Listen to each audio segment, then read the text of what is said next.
అరే నీ బిడ్డ ఇలాగుంటే చాలని నువ్వు అనుకుంటావు. నీ బిడ్డకి మంచి భవిష్యత్తును దేవుడు డిజైన్ చేసి పెట్టాడు, ఇంకా బెటర్ లైఫ్.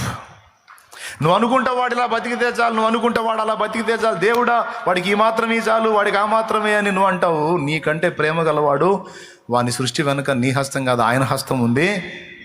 ఇంకా బెటర్గా వాని ఎడల ప్రణాళిక దేవుడు నెరవేరుస్తాడు, ఆమె ఎడల ప్రణాళిక దేవుడు నెరవేరుస్తాడు. మీరు చెప్పండి, యోసేపు వాళ్ళ అమ్మని మనం కూర్చోబెడితే, ఒకవేళ రాహేల్ బతికుంటే ఏమని ప్రార్థన చేసేది? మా అబ్బాయి పొరపాటును కూడా ఐగుప్తు పోకూడదు తండ్రి, వాడు ఇక్కడే ఉండాలి ప్రభా, వాళ్ళ అన్నలతో పాటు గొర్రెలే కాసుకోవాలి తండ్రి. ప్రభా స్తోత్రం నాయన. ఎప్పుడు మావాడు గొర్రెలు గాయాలి, గొర్రెలు గాయాలి, గొర్రెలు గాయాలి, బర్రెలు గాయాలి, బర్రెలు గాయాలి, గొర్రెలు గాయాలి ప్రార్థన చేసేది. ఎందుకంటే వాళ్ళు వృత్తి అదే కాబట్టి. చేసిద్దా చేయదా? లేకపోతే మావాడు రాజు అవ్వాలని చేసిద్దా? ఏ దేశానికి రాజు అవుతాడు? అసలు రాజ్యం ఏదో వాళ్ళకి ఏమని చేసేది? ఇప్పుడు నువ్వు చేసినట్టే చేసేది. నువ్వేదో గొర్రెలో బర్రెలో దేవులాడుతావు మీ వాడికి. ప్రభా మా వాడికి అది రావాలి, మా వాడికి ఇది కావాలి, మా అమ్మాయికి అది కావాలి, మా అమ్మాయికి ఇది కావాలి. ఏ గొర్రెలో బర్రెలో దేవుడు ఫిక్స్ అయిపోవాలని నువ్వు అనుకుంటావు, స్థిరపరచమని అడుగుతావు. దేవుడు మౌనంగా ఉంటాడు.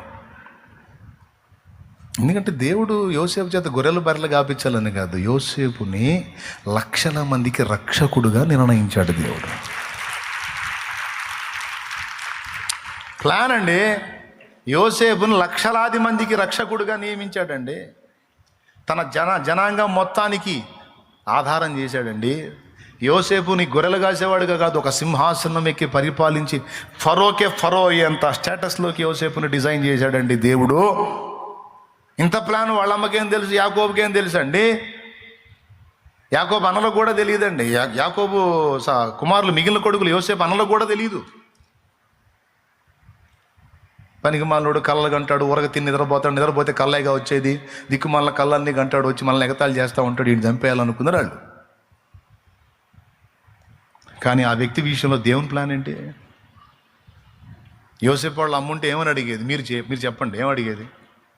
మావాడు రాజు అవ్వాలంటదా, గొర్రెలు మంచిగా సమృద్ధిగా అభివృద్ధి చెందాలి తండ్రి, చాలా విస్తారమైన మందలు కావాలి, గొర్రెలే గాయాలని అడిగిద్దా? ఏం అడిగిద్ది? ఇప్పుడు నువ్వేం అడుగుతున్నావు అదే అడిగిద్ది.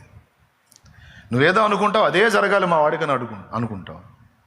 జరిగిస్తే స్తోత్రం, జరిగించకపోతే గుర్తుపెట్టుకో, గొర్రెలు మందలు పశువులు కాదు, మనుషుల్ని గాయబోతున్నాడు. మనుషుల్ని గాయబోతున్నాడు. దేవుడు కార్యాలు జరగబోతున్నాయి. నువ్వు ఊహించని మలుపులు తిరగబోతున్నాయి. నువ్వు అనుకొనని కార్యాలు జరగబోతున్నాయి. ఈరోజు ఈ చిన్నది చాలు, ఈ కొంచెం చాలు, ఈ కొంచెం చాలు నువ్వు అనుకుంటున్నావు. నో నో నో, నువ్వు ఊహించిన దానికంటే, అడిగిన దానికంటే ఉన్నతంగా దేవుడు కార్యాలు జరిగించబోతున్నాడు. ఇది భవిష్యత్తు.